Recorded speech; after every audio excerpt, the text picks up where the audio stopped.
Olá, turma de Direito Ambiental e Direito Urbanístico. Dessa vez nós estamos tratando do tema proteção do patrimônio histórico, cultural e artístico. Bom, para que nós possamos entender melhor esse tema, nós vamos naturalmente primeiro fazer um apanhado do que se trata, qual a legislação que rege e qual é o regramento propriamente. Vamos lá então, pessoal. Segue comigo, vamos estudar isso aí. Conforme a gente sabe, pessoal, a primeira parte dessa análise parte da Constituição. A Constituição é o epicentro do ordenamento jurídico brasileiro, sendo o centro, portanto, o centro irradiador da validade das demais leis, recepcionadas ou não, anteriores ou posteriores à Constituição, a Constituição, portanto, deve ser estudada com maior detalhamento.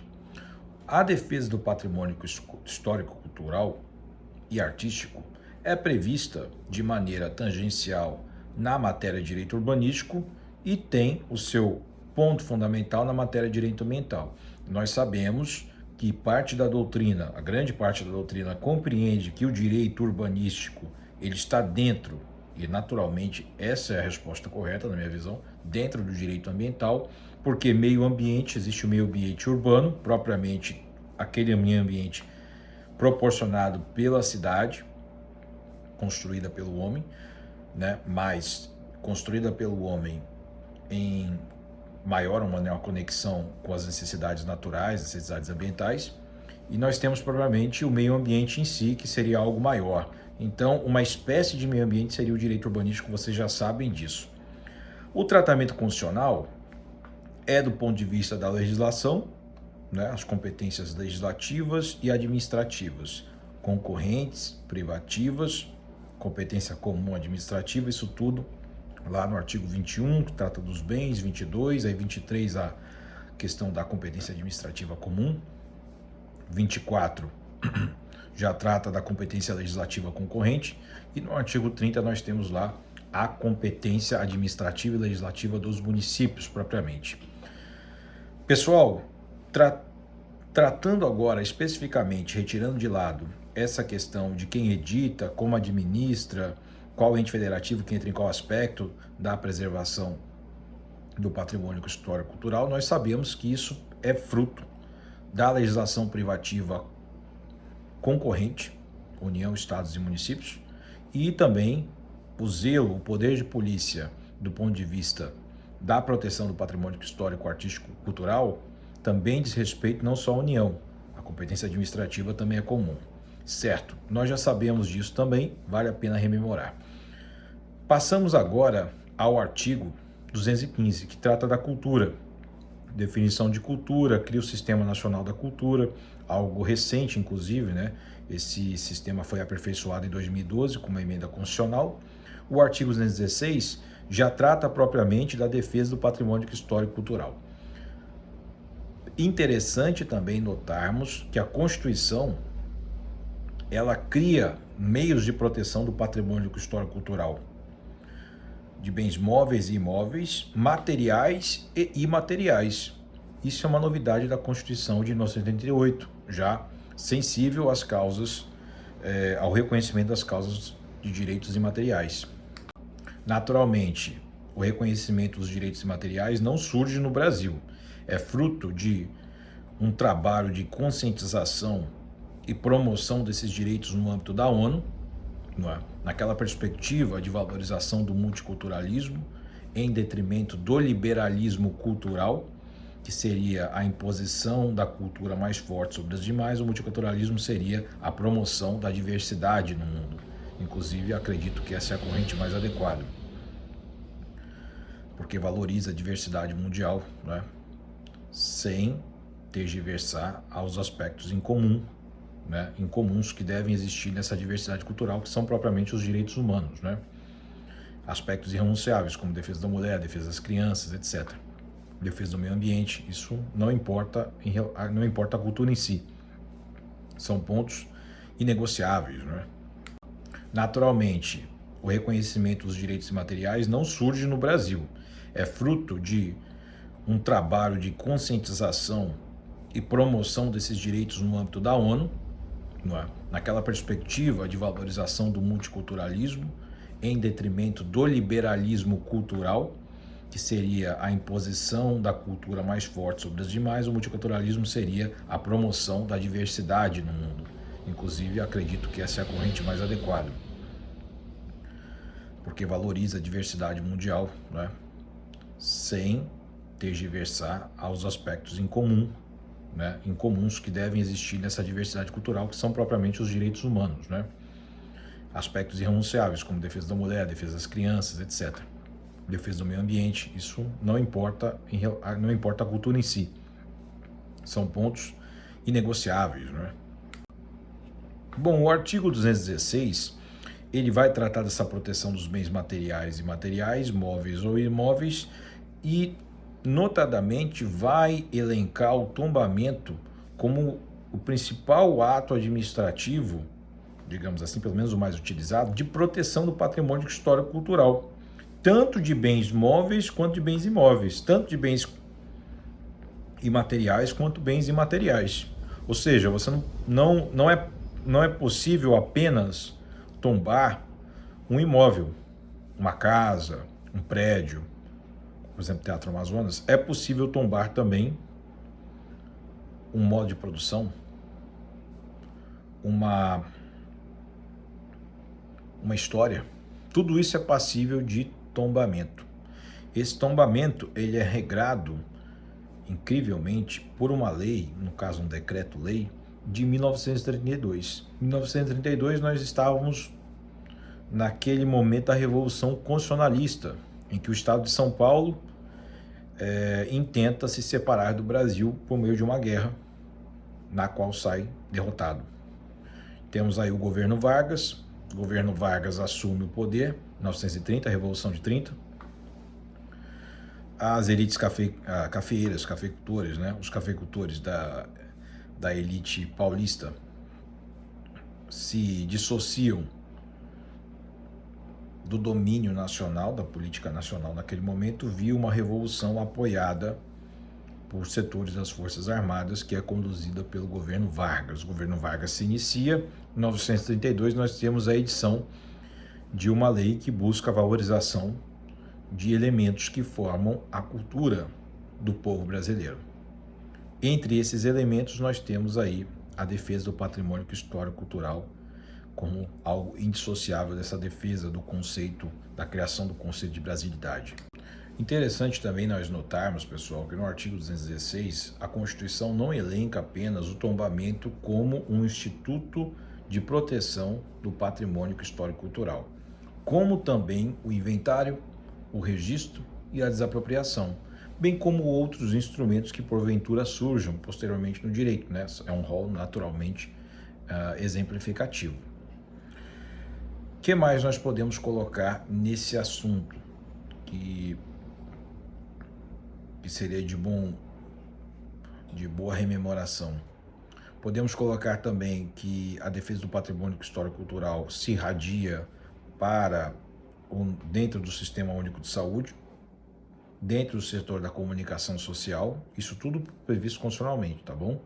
E dentro mesmo da ordem econômico-financeira. Todos esses segmentos da vida social, dentro ou fora do Estado, devem partir do pressuposto da proteção e promoção do acesso à cultura como um direito fundamental intergeracional, né? Uma daquelas gerações de direitos, segundo a classificação de Norberto Bobbio. Bom, gente, eu acho que nesse momento nós podemos passar então para a leitura propriamente, não só da Constituição, mas, sobretudo, do Decreto-Lei 25 de 1932. Então, convido vocês a virem comigo. Vamos lá. Bom, pessoal, eu elaborei para vocês aqui brevemente esse material, que o link está na descrição. Vocês podem naturalmente fazer uma leitura e essa leitura vai ser o suficiente para vocês entenderem o básico do tema da defesa do patrimônio histórico, cultural e artístico no país. Bom, nós temos aqui esse resumo e eu gostaria primeiro de mostrar para vocês, de maneira rápida, alguns exemplos de violação da preservação e da promoção dos patrimônios históricos, histórico-culturais e artísticos nacionais. Primeiro está aqui, 10 locais no Centro Histórico de Manaus que representam bem o que foi a Belle Époque. Pessoal, repare aqui no Teatro Amazonas. Olha como o Teatro Amazonas está circundado de prédios que atrapalham uma visão plena do Teatro Amazonas, sobretudo em função do relevo. Grande parte desses prédios não foi mantido a fachada original. Isso foi fruto de quê? Isso foi fruto de um descaso dos governos da época. Nós sabemos bem quem eram os governadores e prefeitos naquela época, porque essa história está registrada. Cabe a eles, bem como naturalmente aos cidadãos de Manaus, a culpa pelo descaso e pelo problema de percepção da história de Manaus e, com isso, do próprio orgulho de ser amazonense. Naturalmente, isso não aconteceu apenas em Manaus, isso aconteceu por todo o Brasil. Ocorre que, naturalmente, em Manaus, vocês percebem, no Amazonas como um todo, o acesso aos registros históricos são pífios. Nem mesmo um museu nós temos aqui de maneira digna. A impressão que se dá é que nós não temos história no Amazonas. E eu tenho certeza que conterrâneos nossos de outros estados aqui do Brasil têm um sentimento parecido com esse. Um outro exemplo de descaso nós temos aqui a Santa Casa, que graças a Deus foi fruto de uma ação do Ministério Público Federal. Ela está havendo uma tentativa de retomada e defesa desse patrimônio. Um absurdo total, um absurdo, um descaso enorme. Vocês podem ver aqui. A matéria está disponível aí no Google, fiquem à vontade, tá? O imbróglio judicial.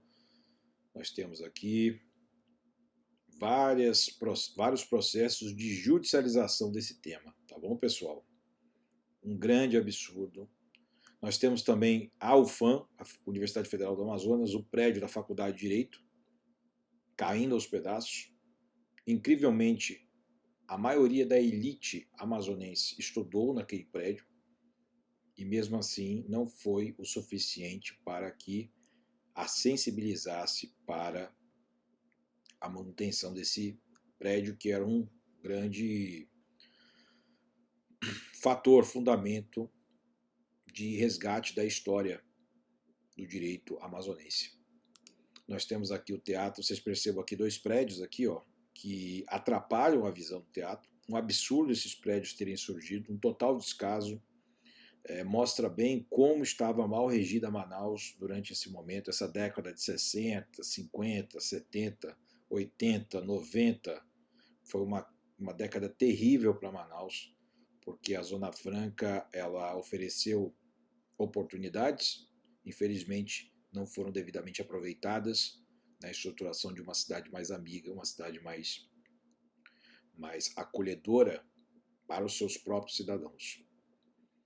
Então temos aqui um outro exemplo, o prédio da Santa Casa, roteiro histórico. Aqui é o prédio do Tribunal de Justiça do Amazonas, está conservado, graças a Deus. Funcionava o 2º grau aqui, anteriormente, né? No momento de distância, o Palácio da Justiça. Nós temos aqui outros prédios históricos que vocês podem acompanhar. E, gente, espero um dia realmente que esse processo de revitalização envolva não apenas o poder público, mas também setores da iniciativa privada que se sensibilizem pela defesa e proteção desse patrimônio, não é? No caso aqui de Manaus nós estamos, né? Então vamos dar ênfase aqui na nossa defesa do nosso patrimônio.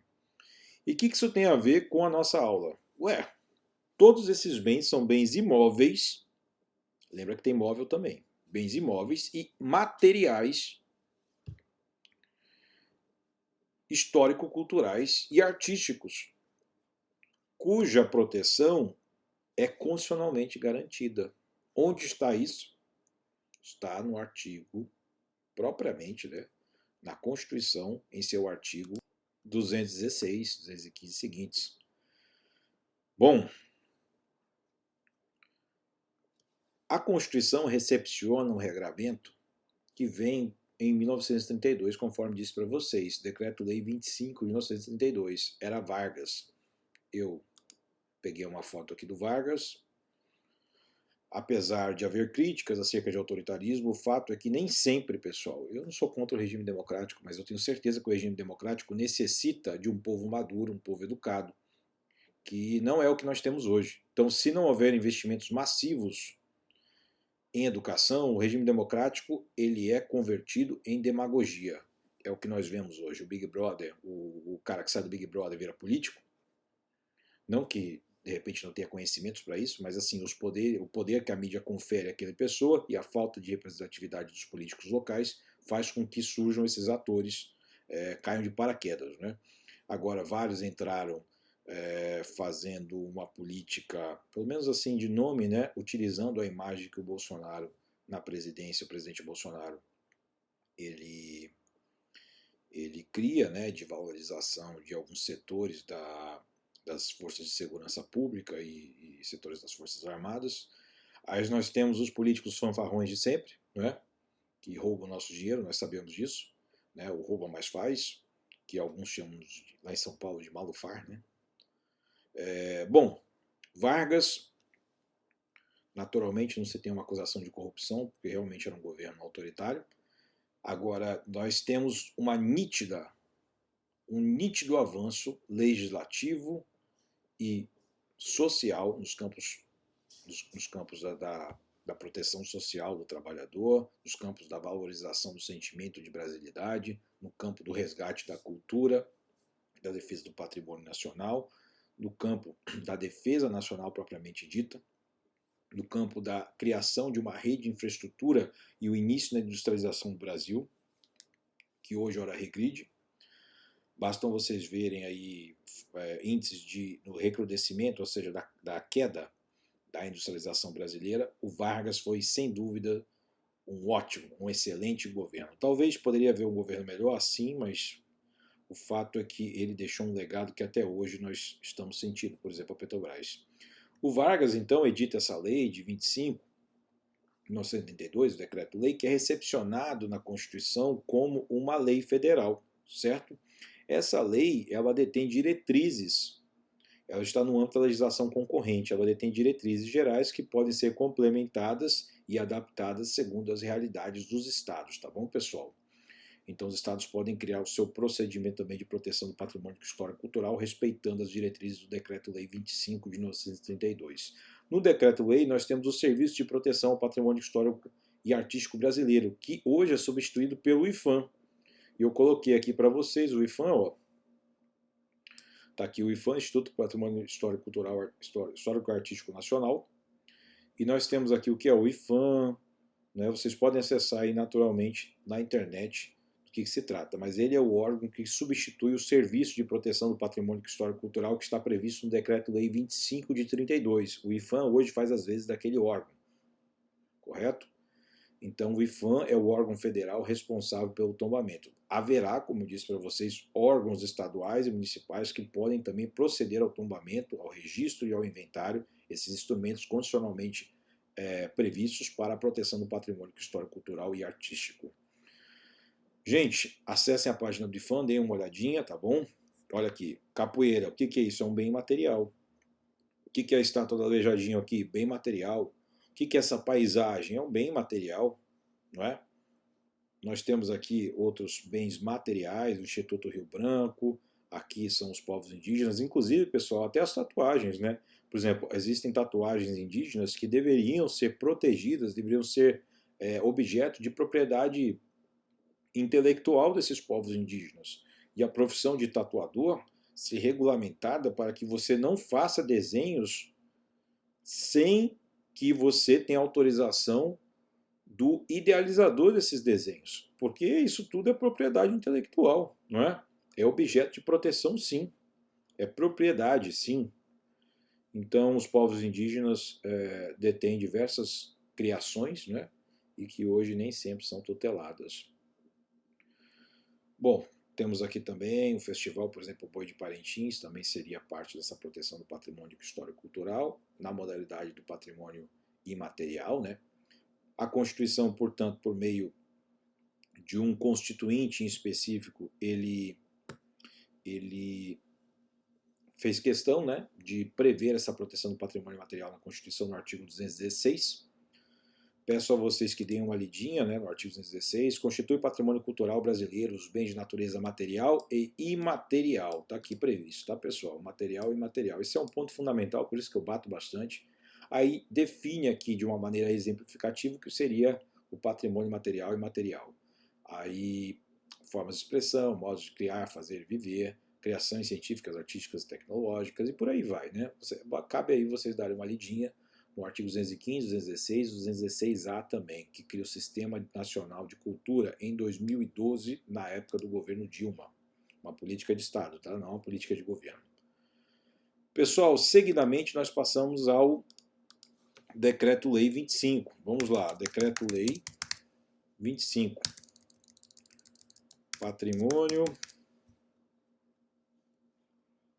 Um momentinho. Tá aqui. Percebo aí. Perdão, pessoal, 1937, tá? Houve um equívoco da minha parte, inclusive no material também. 1937, início do governo, início do ataque alemão e dos fascistas italianos na Guerra Civil Espanhola, não é? E já marca o início para alguns da Segunda Guerra, mas na verdade o início de fato foi em 1939 com a invasão da Polônia pela Alemanha. Bom, história dos vencedores. Temos aqui então o artigo, uma lei que tem 30 artigos, mas praticamente nós temos aqui uma regulação bem menor que nos interessa, não é? O material está previsto. E eu gostaria de dizer para vocês justamente que essa lei foi recepcionada. Caso não fosse recepcionada, seria objeto de ADPF, né, Arguição de Descumprimento de Preceito Fundamental, para saber se ela foi recepcionada ou não, mas não de ADI ou ADIM, né, Ação Direta de Inconstitucionalidade ou Ação Declaratória de Inconstitucionalidade, mas sim de ADPF, no Sistema de Controle de Constitucionalidade acerca da recepção. Nós temos em seguida uma classificação que eu fiz para vocês, que está aqui no material, né, que eu escrevo que a proteção da história de um povo é a proteção daqueles eventos e daqueles momentos, daqueles locais que marcam a história daquele povo. Portanto, se você não tem uma defesa do patrimônio histórico, cultural e artístico, você não tem também uma rememoração acerca da história daquele povo. E se você não tem uma rememoração acerca da história, aquele povo não sabe suas origens em comum. E se não sabe suas origens em comum, a tendência desse povo é se desintegrar. A desintegração em função de problemas de identidade. É necessária a criação de mitos nacionais, ao menos a institucionalização de momentos em comum desse povo que ocupa um determinado território e dá vazão para o surgimento de um Estado internacional, um Estado nacional, né, que é um sujeito de direito público internacional. Pessoal, coloquei aqui para vocês os instrumentos, tombamentos, apropriação, inventários, registros, entre outros, né? Nós sabemos que esses instrumentos são limitativos da propriedade, ou seja, o direito de propriedade é amplo, mas se submete à função social. Esses instrumentos é para lembrar aqui a função social da propriedade, em busca da defesa do patrimônio histórico-cultural. Nós temos aqui também as observações acerca do decreto-lei propriamente, que em seu artigo 1º ele cria os livros de tombo, né? E os livros de tombo estão previstos aqui no artigo 4º, o livro de tombo arqueológico, etnográfico, paisagístico, o livro de tombo histórico, tombo das belas artes e tombo das artes aplicadas. Se você quer proteger um patrimônio histórico-cultural, você registra, promove o registro nesses livros de tombo. O tombamento é um ato administrativo constitutivo, tá bom? Mas se sabe hoje, por meio da jurisprudência, que o tombamento, muitas vezes, ele constitui naturalmente uma série de deveres do Estado. Mas muitos bens, eles precedem ao tombamento. Ou seja, para alguns, e eu me filiei a essa corrente, apesar de não ter tanta relevância a minha filiação, o fato é que se declara um bem como parte do patrimônio histórico-cultural. e artístico, porque ele preexiste ao tombamento, mas o tombamento é algo importante para dar publicidade a um dever de proteção, tanto por parte do particular como do parte do poder público, do patrimônio histórico, cultural e artístico. Nós temos aqui também uma observação boa acerca do IPHAN. O IPHAN é quem exerce o poder de polícia nessa área, tá bom? E ele substitui aqui, ele é a autoridade administrativa que substitui o Serviço Histórico de Proteção do Patrimônio Histórico e Artístico Nacional, o IPHAN, conforme eu mostrei para vocês ali. Em seguida, pessoal, tem o prazo, né, para que o tombamento pode se dar de maneira voluntária ou de ofício. De ofício próprio, o IPHAN vai lá e fala, eu quero tombar esse bem, porque reconheço que existe um valor artístico-cultural ao patrimônio brasileiro. Caso ele não faça de ofício, é possível também o particular requerer do IPHAN que tombe. E a partir do momento que o IPHAN promove esse ato administrativo de tombamento, uma série de medidas devem ser garantidas para a proteção desse patrimônio. E que medidas são essas, pessoal? Execução, inclusive, criação de linhas de financiamento, execução por si mesmos, né, de obras públicas com vistas, em caso de urgência, né, com vistas à proteção desse patrimônio que de repente está por desmoronar ou está por ser degradado. Punição também das pessoas que negligenciam o cuidado. Um grande problema foi também a fonte orçamentária para o cuidado desse patrimônio. Isso ainda, pessoal, é um grande problema, mas existe uma certa vinculação orçamentária por parte dos estados que voluntariamente afetam parte do seu orçamento para destinando, né, para a proteção desse patrimônio histórico-cultural, material e imaterial. Aqui em Manaus existe um processo de revitalização do centro, mas infelizmente é muito difícil você revitalizar tão rápido. Claro que existe uma mudança um pouco da percepção da sociedade acerca dessas fachadas, a gente não pode alterar, mas até pouco tempo isso não existia, as pessoas acabaram com grande parte do patrimônio histórico-cultural da Belle Époque, a Manauara, né? Quais são os efeitos, pessoal, do tombamento? Bom, tombamento provisório e definitivo, primeiro vamos conversar sobre isso. O provisório se dá a partir do momento em que o particular ou o próprio poder público, né, mais uma dessas esferas, é notificado acerca da intenção de tombamento. E o definitivo é quando o tombamento é registrado em um dos livros propriamente. E quais são esses efeitos? Né? Eu marquei aqui os 4 efeitos para vocês. Impossibilidade de restaurar, pintar, transformar de qualquer modo, modificar o bem, salvo por autorização. Punição para a pessoa que tentar exportar esse bem, no caso, bem móvel, né, pessoal, por favor. Restrições no pleno gozo de direito de propriedade dos bens móveis e imóveis. E os entes federativos não podem mais alienar o bem para particulares, mas entre si podem, tá bom? Coloquei aqui o exemplo do Teatro Amazonas, né, que o tombamento ele afeta as imediações de bens imóveis também. No caso do Teatro Amazonas, afetou em parte. Né? Tem ali o edifício Taj Mahal, por exemplo, que acaba com grande parte da visão do Teatro Amazonas. Aparece aquele edifício que, na minha visão, na minha percepção, é muito feio. Né? Hoje em dia, talvez na época não fosse, mas hoje em dia é horrível de vê-lo, né, no meio daquela paisagem. Aqui coloca, né, o dever de 6 meses do poder público atuar e atuar para a proteção a partir do momento em que ele é notificado, né, acerca notificado pelo particular. Né, ele deve exercer dentro de 6 meses com recursos próprios da União, porque é uma lei federal, mas no caso pode ser recursos próprios dos estados, dos municípios também, no caso de regramentos do estado e município, porque cada ente federativo tem sua autonomia, né, isso é o federalismo que nós vivemos. Dever aqui de restaurar, de proceder com a defesa do patrimônio. Qual é a punição para o poder público não propriamente exercer os seus deveres com base no tombamento? A punição existente é o cancelamento do tombamento. É possível também, pessoal, caso haja o esvaziamento do conteúdo econômico da propriedade de um particular, é possível que esse particular provoque a desapropriação por parte do poder público, porque não seria justo, né? Seria uma desapropriação às avessas, né? Mas sem o conteúdo, sem o pagamento do dinheiro em troca do detrimento econômico, dos valores econômicos.